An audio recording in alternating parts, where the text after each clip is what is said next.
A dozen young children sit in a circle on the sun-speckled lawn of Liberty Wynn's home childcare in Carlsbad. We are Oasis, mighty, mighty Oasis. After singing their school song, she dismisses them one by one to leave the circle, visit the potty, and then pick out their snacks. Okay, how about Zayden? Z-A-D-E-N! The idyllic scene belies the more than 2 years of turmoil Wynn has faced in the age of COVID. She was forced to close when the pandemic first hit in March of 2020.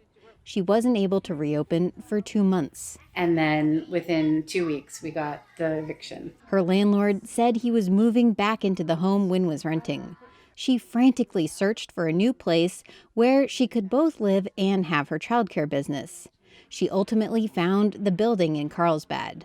But it wasn't suitable for a daycare, so Wynn had to take out a federal emergency disaster relief loan and spend $20,000 on the property. I had to put a lot of the loan money into this place because it's on a lake.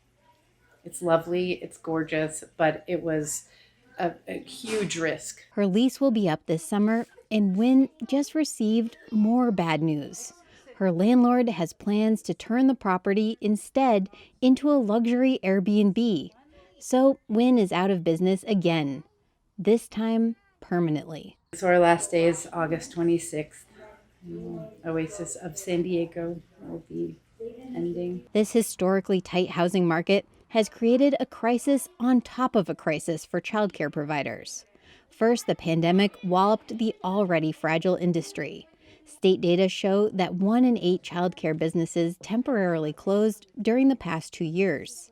And now many are struggling to reopen due to staggering rental costs. It puts the providers in a terribly vulnerable position. Laura Cohn is a long-term early education expert. The child care provider is totally dependent on that rental situation for their livelihood, and that moving the business would be incredibly disruptive to a lot of parents and families, as well as to the provider's business. Without government funding to help providers, childcare availability will continue to decline, says Kim McDougall, who runs childcare for the San Diego County YMCA. The funding mechanism for childcare is truly broken, and the way we have built our economic model is truly broken, and that's something that we really need to address going forward if we're going to solve the childcare crisis, because parents can't pay more, providers can't charge less, and it's never going to match up without public subsidy to close the gap.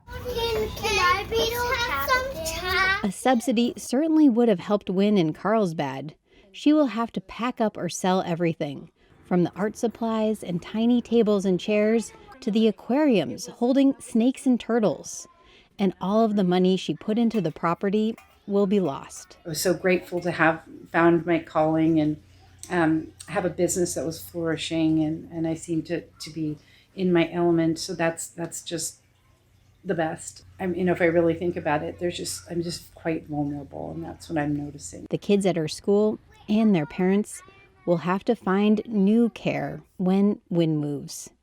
Claire Trageser, KPBS News.